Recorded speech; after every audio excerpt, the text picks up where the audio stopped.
Doctor Muhammad ইউনূসকে ঘিরে নতুন এক আলোচনা এখন দেশজুড়ে তুমুল আলোচনার জন্ম দিয়েছে। তার ভিভিআইপি মর্যাদা কমিয়ে মাত্র ৬ মাসে নামিয়ে আনার প্রস্তাব। কি ঘটছে আসলে?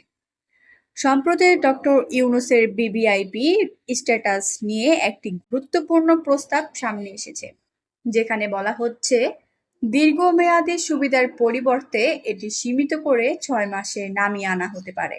এই প্রস্তাব ঘিরে বিভিন্ন মহলে শুরু হয়েছে বিতর্ক। কেউ বলছেন এটি একটি প্রশাসনিক সিদ্ধান্ত, আবার কেউ দেখছেন এর পেছনে রাজনৈতিক বা কৌশলগত ইঙ্গিত।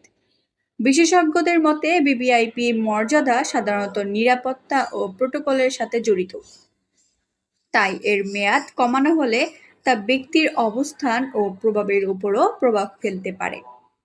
সামাজিক মাধ্যমে ইতিমধ্যেই এ নিয়ে মিশ্র প্রতিক্রিয়া দেখা যাচ্ছে।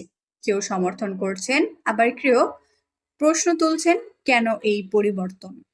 ডক্টর ইউনূসের এই ভিভিআইপি মর্যাদা কমানোর প্রস্তাব বাস্তবায়ন হবে কিনা তা এখনো নিশ্চিত নয়, তবে বিষয়টি যে বড় ধরনের আলোচনার জন্ম দিয়েছে তা বলাই যায়।